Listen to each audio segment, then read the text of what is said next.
We take a sample of this red-gray chip material and run it through a very sensitive instrument called a differential scanning calorimeter. And he did that. What it does, you heat the temperature slowly, and the material will react if it's going to. And if it reacts and produces heat, you'll get a spike in your calorimeter. And then if it reacts quickly, it'll be a narrow spike. If it, say, burns over a long period of time, you'll see a big broad spike. And the total area there is the total amount of energy released, and it gives you a lot of information. What we found, what Dr. Farrer found first, and he was real excited when he told me about this, he took one of these chips and he put it in the differential scanning calorimeter, and sure enough, it went off at right about 430 centigrade, but more importantly, the peak was high, which means a lot of energy released, and narrow, which means, in his terms, it blew up. You know, you say, man, this is it. This stuff blows up. It behaves just like it has the ingredients of nanothermite. He said, well, there should be, in a thermite reaction, you should produce molten iron. So you should see some spheres of iron.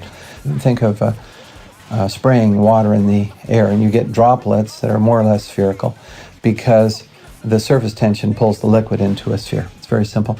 Same thing with molten iron from the thermitic reaction, whether it's ordinary conventional thermite or this super nanothermite. Either way, you get this molten iron, and you should get these droplets of iron. So we said, we got to look for those. You know, if you don't find those, maybe who knows what it is, but we got to find droplets of molten iron. Otherwise, we're not sure we had the thermite reaction, the thermitic reaction. In this case, it's a nanothermite.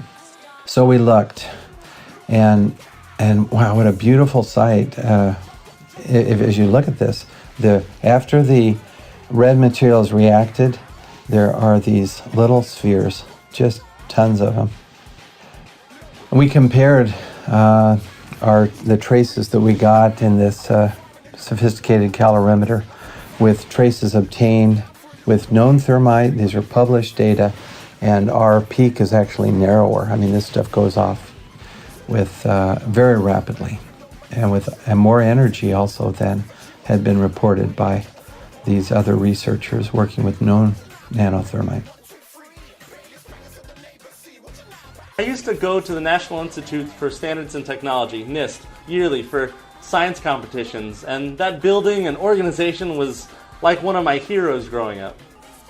But here I feel this same organization has been now lying to me right to my face about the very laws of physics they helped instill in me 15 years ago. NIST is in charge of standards for hardcore things like how much 1 gram weighs. How could its leadership betray such logic and trust for this cause? Under pressure from the Bush administration, the Environmental Protection Agency, the EPA, told the brave first responders that they did not need masks to protect themselves from the very toxic dust, and those most inspiring humans have kept painfully dying ever since. In August of 2003, the EPA published a report saying, quote, "The White House Council on Environmental Quality, CEQ, influenced through the collaboration process the information that EPA communicated to the public through its early press releases when it convinced EPA to add reassuring statements and delete cautionary ones." End quote.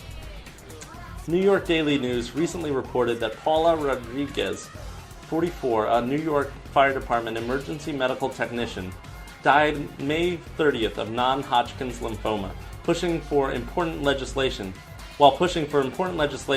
for the needed care for these first responders and their families. It says she is one of the 900 related first responder deaths, but as New York Democrat Carolyn Maloney explains, thousands of first responders and survivors have serious illnesses that will require medical care for life, and our bill will ensure that they get the care they need, end quote. Someday more American first responders will have died from 9/11 than the 3,000 victims taken from us on that day. Just in the last month, this issue has made it to Congress again, and I encourage all of my listeners to check out the recent inspiring clip of Congressman Anthony Weiner defending this bill to improve aid for 9/11 first responders. In the weeks after the tragic event, CBS and the San Francisco Chronicle, among others, reported on the millions made in the stock market on that day. There was a notably high number of put options, bets that a stock's price would fall on American Airlines and United Airlines, the two airlines affected or hijacked on 9/11. Despite plenty of solid leads for major red flags and prior knowledge to 9/11, the final 9/11 Commission report contained this infamous and offensive statement. Quote, "To date, the U.S. government has not been able to determine the origin of the money used for the 9/11 attacks. Ultimately, the question is of little practical significance." End quote, Chapter 5.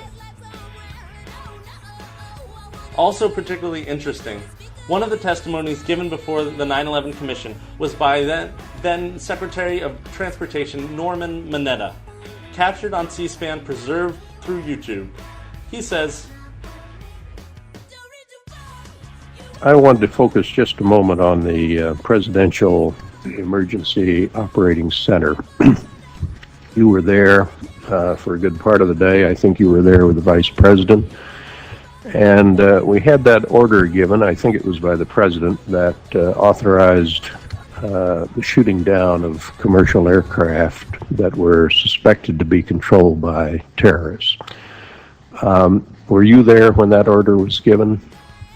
No, I was not. I was made aware of it during the time that the airplane coming in to the Pentagon. There was a young man who would come in and say to the Vice President, the plane is 50 miles out. The plane is 30 miles out. And when it got down to the plane is 10 miles out, the young man also said to the Vice President, do the orders still stand? And the Vice President turned and whipped his neck around and said, of course the orders still stand. Have you heard anything to the contrary? Well, at the time I didn't know what all that meant.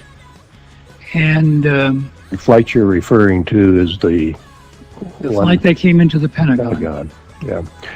And so I was not aware that discussion had already taken place. And but in listening to the conversation between the young man and the Vice President, then at the time I didn't really recognize the significance of that.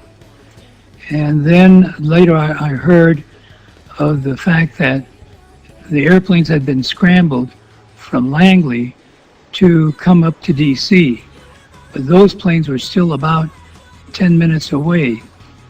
And so then at the time we heard about the airplane that went into Pennsylvania, then I thought, oh my God, did we shoot it down? And then we had to, with the Vice President, go through the Pentagon to check that out. Let me see if I understand. The plane that was headed toward the Pentagon and was some miles away, there was an order to shoot that plane down.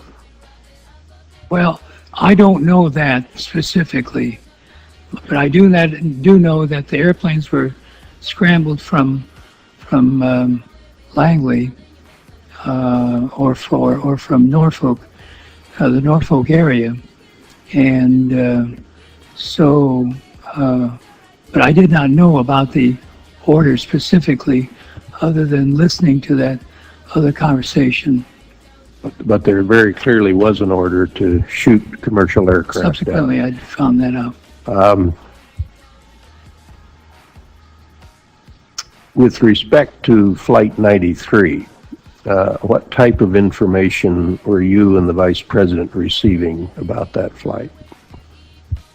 The only information we had at that point was when it went into when it crashed. I see. You didn't know beforehand about that airplane. Did not. And so there was no specific order there to shoot that plane down. No, sir. But there were military planes in the air in position to shoot down commercial aircraft. That's right. The plane